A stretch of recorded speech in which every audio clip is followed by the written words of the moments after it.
పని మనిషి హంతకురాలు. ఎస్, బెజవాడలో రిటైర్డ్ ఉద్యోగి హత్య కేసులో అందరూ అనుకున్నదే ఇది. ఇప్పుడు పోలీసులు కూడా అదే తేల్చారు.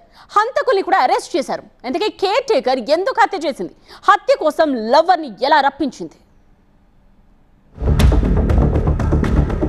విజయవాడ ఎన్టీఆర్ కాలనీలో రిటైర్డ్ ఉద్యోగి వెంకటరామారావు హత్య కేసు మిస్టరీ ఛేదించారు పోలీసులు. ఇద్దరిని అరెస్టు చేసి రిమాండ్కి పంపారు.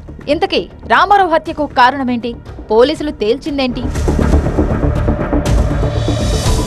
తన తల్లి సరస్వతి బాగోగులు చూసుకునేందుకు కేర్ టేకర్ కోసం అయిన వాళ్ళ దగ్గర ఆరా తీశాడు వెంకటరామారావు. అనూష గురించి తెలియడంతో ఆమెను సంప్రదించాడు. జీతం గట్రా మాట్లాడుకొని పనిలో పెట్టుకున్నారు. ఇదే ఇంట్లో రామారావు సరస్వతితో పాటు 3 రోజుల పాటు ఉంది అనూష. ఈ నెల 10న ప్రియుడు ఉపేందర్ను ఇంటికి పిలిచింది అనూష. అతను రాగానే నేరుగా రామారావు గదిలోకి వెళ్లారు. ఆయనకు మెలకువ రాగానే కళ్లల్లో కారం చల్లి అరవకుండా ముఖంపై దిండి పెట్టారు. పెనుగులాటలో ఇద్దరూ కలిసి రామారావును చంపేశారు. ఆ తర్వాత బీరువా బ్రేక్ చేసి 90,000 నగదుతో ఉడాయించారు.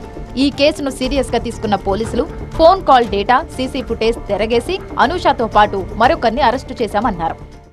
డబ్బులు దొంగిలించాలనే ఉద్దేశంతో అతన్ని చంపి ఆ డబ్బులు దొంగిలించడం జరిగింది. చంపడం కూడా ఎలా అంటే, ఇతను ఫస్ట్ కళ్ళల్లో కారం చల్లారు. ఆ కారం కూడా ఇంటికాడ నుంచి అక్కడ నులకపాటి నుంచి కారం తెచ్చుకోవడం జరిగింది.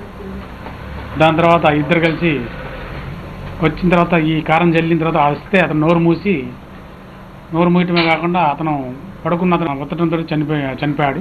చనిపోయిన తర్వాత ఈ అమ్మాయి ఆ పక్కనే బెడ్ పక్కనే కీస్ ఉంటే ఆ కీస్ అల్మరా ఓపెన్ చేసి అల్మరాలో ఉన్న బీరువాలో ఉన్న 43,000 క్యాష్, 90,000 క్యాష్ తీసుకొని వెళ్ళి తర్వాత దాంట్లో ఒక 2-3 చీరలు, మంచి చీరలు ఉంటే ఆ చీరలు కూడా తీసుకొని.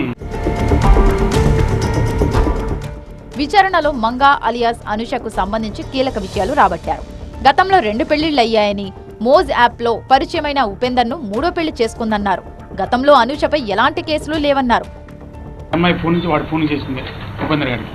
అదే కాకుండా దీంట్లో ఇంకోటి ఏంటంటే, మాకు తర్వాత వచ్చిన విషయం ఏంటంటే, ఎదురంగా రాగమణి అని అమ్మాయి కూడా చూసింది. అంటే ఆ ఇంటికాడికి ఒకసారి 15వ తారీఖు అట్లా రావటం, తర్వాత ఈ కిరాయి అది మాట్లాడుకుంది, మా ఉంటానని చెప్పి మాట్లాడుకుని చేసింది. అలాంటివన్నీ కూడా మనకి కొద్దిగా ఈ కేసుకి ఎవిడెన్స్కి ఆధారాలకి ఉపయోగపడుతుంది. సెల్ ఫోను ట్రాక్, ఒకరికొకరికి కాంటాక్ట్ మాట్లాడుకుంది.